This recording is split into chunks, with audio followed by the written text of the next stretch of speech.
Ce dimanche-là, je regardais ma femme disposer les verres sur la table du salon quand mon fils est entré dans la cuisine et a glissé dans ma main un petit mot plié en 4. Son regard a croisé le mien une fraction de seconde, juste assez pour que je comprenne. Puis il est reparti au salon comme si rien ne s'était passé. J'ai attendu d'être seul pour déplier le papier. L'écriture était serrée, presque nerveuse, rien à voir avec sa façon habituelle d'écrire. 6 mots seulement. Papa, quelque chose cloche. Fais-moi confiance. J'ai replié le papier, je l'ai glissé dans la poche de ma veste. Et je suis retourné au salon avec le sourire d'un homme qui n'a rien vu, rien lu, rien senti. 32 ans dans la brigade financière de Paris vous apprennent à faire ça.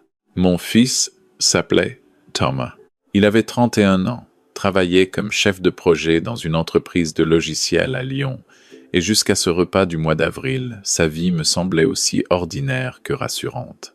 C'est ma femme Monique qui m'avait dit, la semaine d'avant, qu'elle voulait nous présenter quelqu'un. Une femme. Sérieuse, apparemment. Ça faisait 2 ans qu'il était seul après une rupture difficile, et on ne l'avait pas bousculé. Monique était aux anges. Moi j'étais curieux. La femme s'appelait Laure Beaumont. Elle était arrivée la première, avant Thomas, ce qui m'avait déjà semblé légèrement inhabituel. 38 ans peut être 40. Une façon de se tenir très droite sans avoir l'air raide. Des vêtements sobres et coûteux, pas du luxe tape, à l'œil. Plutôt le genre de tenue qu'on porte quand on veut qu'on vous croie sans effort. Elle avait serré ma main en maintenant le contact visuel une seconde de trop. Pas d'une façon agressive, d'une façon calculée. Monique, elle, avait été conquise en moins de 5 minutes. Laure savait écouter. Elle posait les bonnes questions sur notre maison, notre jardin, nos années à Paris, avant qu'on s'installe en Bourgogne. Elle riait au bon moment. Elle avait complimenté le gratin dauphinois de Monique, avec une précision qui indiquait qu'elle avait soit vraiment le palais fin, soit longuement réfléchi à ce qu'elle allait dire. Je l'observais, souriait, remplissait les verres. Thomas, lui, était étrange. Pas malheureux, non, mais tendu d'une façon particulière l'attention de quelqu'un qui surveille, qui évalue les réactions des autres sans pouvoir expliquer pourquoi. À 2 reprises, j'avais surpris son regard posé sur moi, avec une expression que je ne savais pas encore déchiffrer. C'est pendant le dessert que le mot était passé. Monique était allée chercher la tarte aux pommes à la cuisine. Laure s'était levée pour l'aider, geste parfait, naturel, irréprochable. Et Thomas avait posé sa main sur mon avant-bras, l'air de rien, et le petit papier avait changé de poche. « Papa, quelque chose cloche. Fais-moi confiance. » Le repas s'est terminé comme il avait commencé agréablement, sans incident. Laure avait proposé de faire la vaisselle, ce que Monique avait refusé avec la chaleur habituelle. On s'était dit au revoir sur le perron. Laure m'avait regardé en me serrant la main une nouvelle fois, et j'avais eu l'impression fugace qu'elle cherchait à lire quelque chose sur mon visage. Je lui avais offert mon sourire de retraité content. Quand leur voiture a disparu au bout du chemin, Monique a passé son bras sous le mien. « Elle est bien, non ?»« Très bien, » j'ai dit. « Tu as l'air pensif. »« Je digère. » Monique m'a regardé avec ce sourire qu'elle a depuis qu'on se connaît, celui qui signifie qu'elle ne me croit pas, mais qu'elle attend. On est rentré dans la maison. J'ai sorti le papier de ma poche et je le lui ai tendu. Elle a lu. Son visage a changé. Qu'est-ce que ça veut dire? Je ne sais pas encore. Mais je vais trouver. Le lendemain matin, j'ai rappelé des contacts que je n'avais pas sollicités depuis ma retraite, 3 ans plus tôt. Mon ancien collègue Eric, qui travaillait toujours à la brigade, m'a écouté sans interrompre. Je lui ai donné le nom. Laure Beaumont. Conseillère en gestion de patrimoine, d'après ce que Thomas nous avait dit. Basée à Lyon. Je regarde, et je te rappelle, il m'a dit. En attendant, j'ai fait ce que j'aurais fait 20 ans plus tôt, sur n'importe quel dossier. J'ai cherché. Internet n'existait pas quand j'ai commencé ma carrière, mais il existait maintenant, et les escrocs laissent des traces partout si on sait où regarder. Le cabinet Beaumont Patrimoine Conseil avait un site web, propre, sobre, professionnel, une adresse à Lyon, rue de la République, adresse vérifiable, donc réelle ou louée à la journée. Une photo de Laure, légèrement différente de la femme que j'avais reçue à dîner, coiffure plus formelle, sourire légèrement plus commercial. Des références à des placements en SCPI, à de la défiscalisation Pinel, à de l'assurance vie optimisée. Rien d'illégal en apparence, rien d'exceptionnel non plus. Ce qui m'a intéressé, c'est ce que le site ne disait pas. Pas de numéro ORIAS, le registre obligatoire pour tout intermédiaire financier en France. Pas de mention de l'autorité des marchés financiers. Pas d'affiliation à une chambre professionnelle. Un conseiller en gestion de patrimoine sérieux mentionne toujours son numéro ORIAS. C'est la loi. J'ai vérifié directement sur le registre de l'ORIAS. Aucune Laure Beaumont enregistrée. Aucun cabinet Beaumont Patrimoine Conseil. J'ai posé mon stylo. Puis j'ai appelé mon fils, Thomas. On peut se parler? Juste toi et moi. Il y a eu un silence. Bref, mais lourd. Oui, ce soir, si tu peux. On s'est retrouvés dans un café près de la gare de Lyon-Pardieu, celui où on allait déjà quand il était étudiant et que je venais lui rendre visite. Il était là avant moi, les mains autour d'un verre d'eau, les yeux fatigués de quelqu'un qui n'a pas bien dormi depuis plusieurs jours. Je me suis assis. J'ai commandé un café. Et j'ai attendu. Ça fait 6 semaines qu'on se voit, il a dit. Au début, c'était bien, vraiment bien. Elle est intelligente, attentive, drôle. Mais il y a 3 semaines, elle m'a parlé d'un placement. Un truc immobilier à Bordeaux. Une résidence en cours de construction. Elle m'a dit que l'opportunité était limitée dans le temps, que c'était réservé à des investisseurs qui se connaissaient, que c'était pour moi, pour nous, pour construire quelque chose. Combien? 40 000 € pour commencer, avec possibilité d'ajouter plus tard si je voulais augmenter mes parts. J'ai bu mon café sans rien dire. J'ai mes économies, papa. J'ai mis de côté depuis que j'ai commencé à travailler. 40 000. C'est possible pour moi, mais quelque chose, je sais pas. Son insistance. La façon dont elle a mis ça sur la table exactement 3 semaines après qu'on s'est mis ensemble. Comme si c'était dans un calendrier. Tu lui as demandé des documents? Elle m'a donné une plaquette, avec des photos de la résidence, des projections de rendement, le nom d'un notaire. Tu as le nom du notaire? Maître Durand, à Bordeaux. Prénom? François, je crois. Peut être Philippe. J'ai sorti mon carnet. J'ai noté. Tu lui as dit que tu allais réfléchir. Elle n'aime pas beaucoup ça. Elle dit que les meilleures opportunités n'attendent pas, que d'autres investisseurs sont sur le coup. Elle a l'air un peu froissée quand j'hésite. Ça ne lui ressemble pas d'habitude. C'était le détail que je cherchais. La pression sur le délai, l'agacement face à l'hésitation, c'est le marqueur le plus fiable d'une arnaque construite. Quand quelqu'un vous pousse à décider vite, c'est parce que la décision lente vous donnera le temps de vérifier, et la vérification détruira tout. Tu as bien fait de m'écrire ce mot. Il a relevé la tête. Tu savais déjà quelque chose? J'ai senti. C'est différent. Maintenant, je vais vérifier. En attendant, ne lui dis rien. Continue comme avant. Sois normal. Et si elle reparle du placement, tu dis que tu y réfléchis encore, que tu veux en parler à ton comptable. Ça ne l'arrêtera pas, mais ça te donne du temps. Il m'a regardé avec une expression que je lui connaissais depuis qu'il était enfant, ce mélange de soulagement et d'inquiétude qui lui venait quand il comprenait qu'un problème était réel, mais qu'il ne l'affronterait pas seul. Maman est au courant? Oui, elle m'attend. Elle a dit quoi? Elle a dit de te faire confiance et de te dire qu'on t'aime.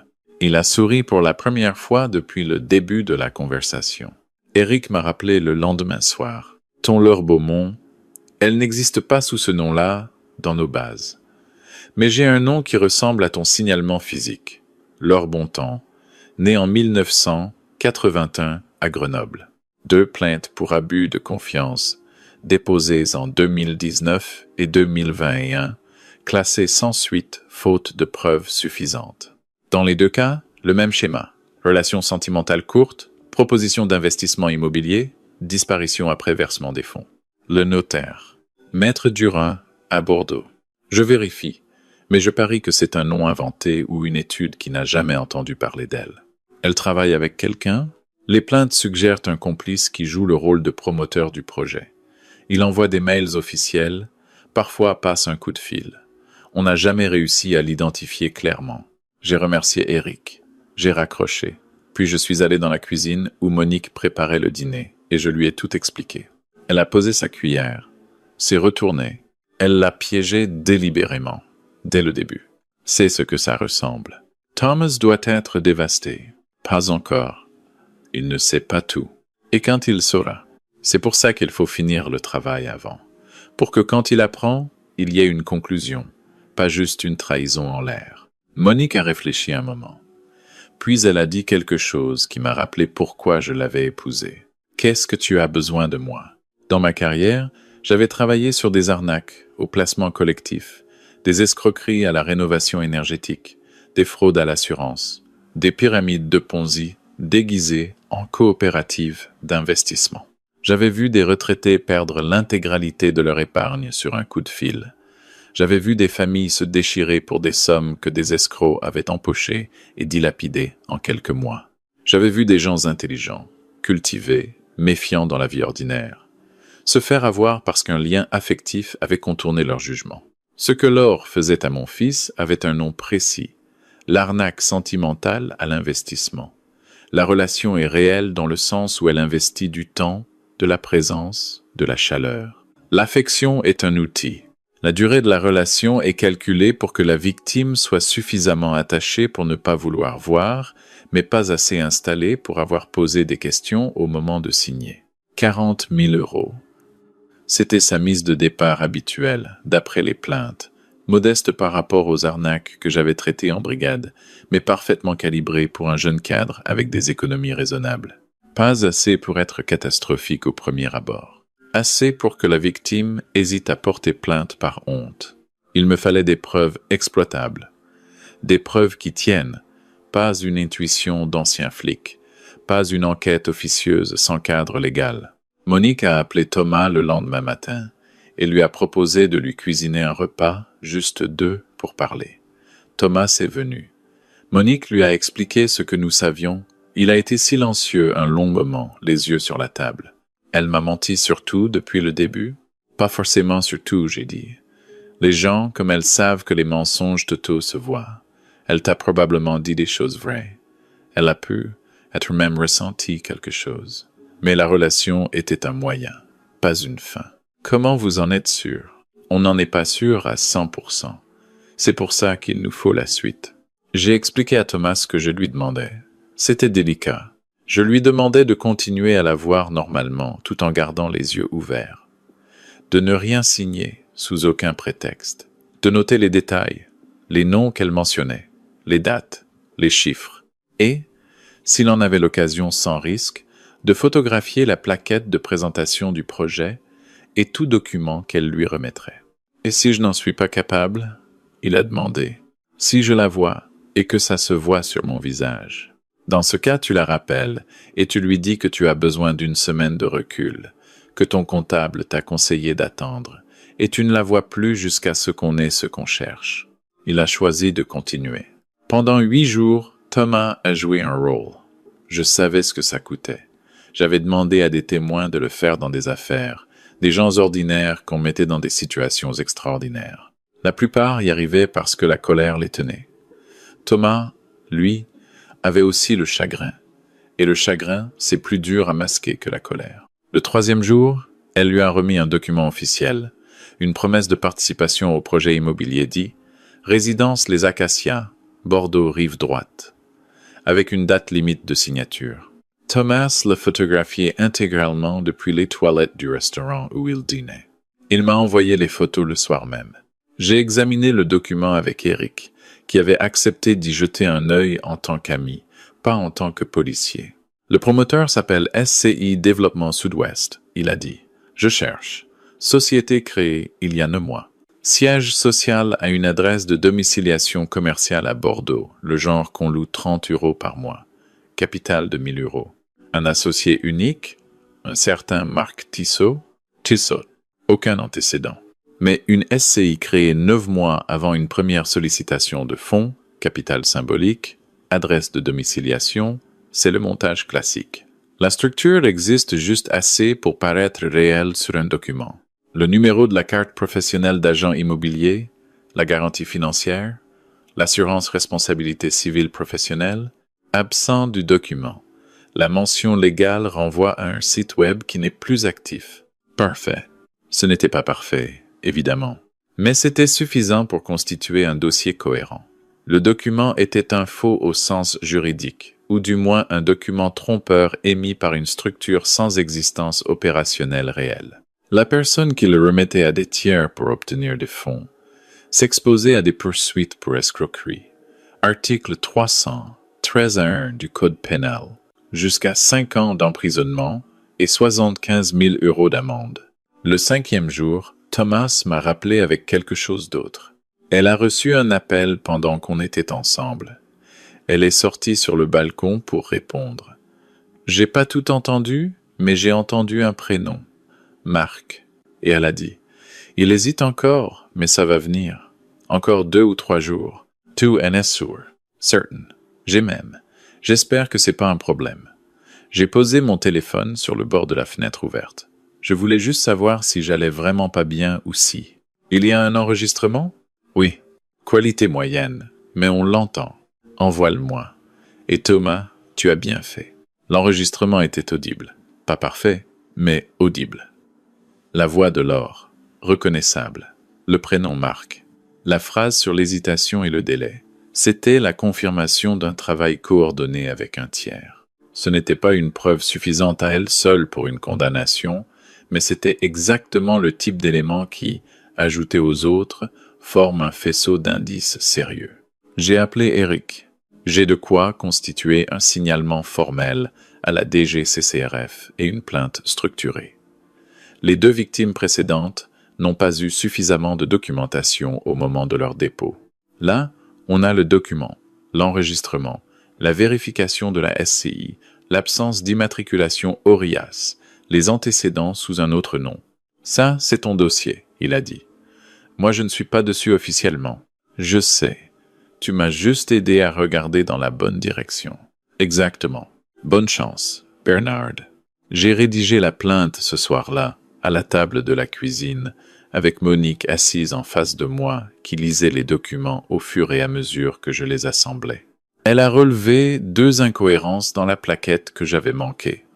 Les noms des architectes mentionnés ne correspondaient à aucune agence existante à Bordeaux, et la photo de la résidence en construction était identique à une photo d'un projet immobilier réel à Nantes, disponible librement sur Internet. Comment tu as trouvé ça? La photo me semblait trop générique. J'ai fait une recherche inversée. J'ai regardé ma femme pendant 1 seconde. Tu aurais fait une bonne enquêtrice. Tu me l'as dit il y a 30 ans.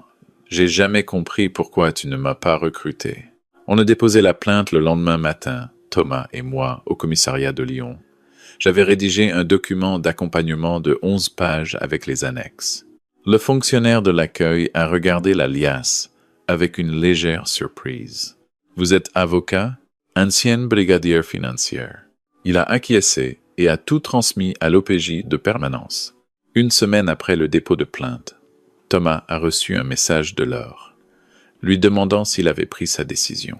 Il lui a répondu, sur mes conseils, qu'il avait finalement décidé de ne pas investir pour le moment, que ses finances étaient moins disponibles qu'il ne pensait, et qu'il souhaitait mettre la relation en pause, pour réfléchir. Elle n'a pas répondu. 2 jours plus tard, le numéro de téléphone qu'il avait pour elle ne fonctionnait plus. Thomas est venu dîner chez nous ce dimanche-là. C'était le même salon, la même table, les mêmes verres que lors du premier repas. Monique avait fait un bœuf bourguignon. Il est arrivé avec une bouteille de Gevrey-Chambertin qu'il avait choisi avec soin, ce qui nous a dit qu'il allait un peu mieux. On ne mangeait sans beaucoup parler des dernières semaines. Ce n'était pas de l'évitement, c'était simplement que le moment ne semblait pas nécessiter de longues explications. Les choses avaient été dites, faites, documentées. Ce qui restait à vivre était autre chose. C'est après le dessert, en buvant le café, que Thomas a posé sa tasse et m'a regardé. Tu savais dès le premier soir. Je synthétise. Mais tu n'as rien dit. Je n'avais rien à dire. Tu m'avais donné le signal. C'était ton affaire d'abord. Il a réfléchi à ça. Tu t'es jamais trompé dans ta carrière. Tu as jamais eu une mauvaise intuition et fait du tort à quelqu'un qui n'avait rien fait. C'était une bonne question. Une question adulte. C'est 2 fois que j'ai identifié avec certitude. Il y en a probablement d'autres que je ne saurai jamais. L'intuition, ça filtre beaucoup de bruit, mais ça n'est pas infaillible. C'est pour ça qu'on vérifie. L'intuition dit « va voir ». Elle ne dit pas « tu as raison ». Et là, tu avais raison. Là, les faits m'ont donné raison, c'est différent. Monique a posé sa main sur celle de Thomas. Ce qui compte, c'est que tu lui as fait confiance en le prévenant et qu'il t'a écouté. Thomas l'a regardé, puis il m'a regardé. Vous savez ce qui m'a décidé à vous passer ce mot. Je me disais que j'étais être jaloux, paranoïaque, que je voyais des problèmes là où il n'y en avait pas, que j'allais vous faire détester une femme bien pour rien. Mais il y avait ce truc que tu dis toujours, papa. Depuis que j'étais gamin, je savais ce qu'il allait dire. Si tu dois te convaincre que quelque chose va bien, c'est que quelque chose ne va pas. Exactement. J'avais dit ça une centaine de fois au fil des années, dans des contextes différents, pour des dossiers, pour des décisions personnelles, pour lui quand il était adolescent et qu'il doutait de lui-même. Je ne savais pas qu'il l'avait retenu. On a fini le café. On a parlé d'autre chose, d'un voyage que Monique voulait faire en Bretagne cet été, d'un collègue de Thomas qui venait d'avoir des jumeaux, d'une émission qu'on regardait tous les deux le vendredi soir. Les choses ordinaires qui reprennent leur place après que la tension se dissipe. Avant de partir, Thomas a enfilé sa veste dans l'entrée. Il s'est retourné. La procédure va prendre du temps. Ce genre d'affaire, entre 6 mois et 2 ans, peut être qu'elle sera retrouvée, peut être pas. Le complice aussi. Les plaintes précédentes vont ressortir. Ça dépend des ressources disponibles, de si d'autres victimes se manifestent. Ça te dérange pas, cette incertitude? J'ai réfléchi une seconde. Dans ma carrière, j'ai clôturé des dossiers avec des condamnations fermes. J'en ai d'autres que j'ai transmis, sans savoir ce qui est arrivé après. Ce qui compte, c'est d'avoir fait le travail proprement. La conclusion appartient au système. Mon travail s'arrêtait à construire quelque chose de solide. Et là, tu penses que c'est solide? Je pense que c'est le dossier le mieux documenté que j'ai constitué depuis que je suis à la retraite, oui. Il a souri. Un vrai sourire, sans fatigue derrière. On s'est embrassé sur le pas de la porte. Je l'ai regardé monter dans sa voiture et disparaître dans la nuit froide du début de printemps. Monique s'est glissée sous mon bras. Il va s'en remettre. Il s'en remet déjà. Les femmes comme ça, elles comptent sur le fait que les gens ont honte d'avoir cru, que la honte les empêche de parler. Oui, c'est le vrai mécanisme de protection des escrocs, pas la sophistication du montage. La honte de la victime. Il n'a pas eu honte? Non. Il a eu le réflexe d'aller chercher de l'aide. C'est différent. On est rentré. J'ai éteint les lumières du rez-de-chaussée une par une. Dans la cuisine, l'odeur du café traînait encore. Sur la table, les verres du dîner que Monique avait déjà rangés, la bouteille de Gevrey-Chambertin vide. J'ai pensé à tous les gens que j'avais rencontrés dans ma carrière, ceux qui avaient tout perdu, ceux qui avaient failli, ceux qu'on avait pu aider à temps et ceux pour qui on était arrivé trop tard. J'avais quitté la brigade en pensant que ce chapitre était fermé, que mes journées seraient désormais faites de jardinage, de marché du dimanche, de lectures que je repoussais depuis 20 ans. Être. Mais pas tout de suite. J'ai éteint la dernière lumière. Dans le couloir, Monique m'attendait. Tu penses à quoi? À rien de particulier. Elle a levé les yeux au ciel avec la douceur habituelle. Tu penses à la prochaine fois que Thomas aura besoin de toi. Je pense qu'il sait maintenant comment me le dire. On a monté l'escalier ensemble. Dehors, le vent avait tourné et sentait la pluie à venir. Demain serait un autre dimanche ordinaire café, journaux, jardin, si le temps le permettait. Il y a des choses qu'on ne pose jamais vraiment. On les range, on les laisse silencieuses. Mais elles restent là, disponibles, pour les moments où quelqu'un glisse un mot plié en 4 dans votre main, en vous regardant une fraction de seconde. C'est suffisant. Ça a toujours été suffisant.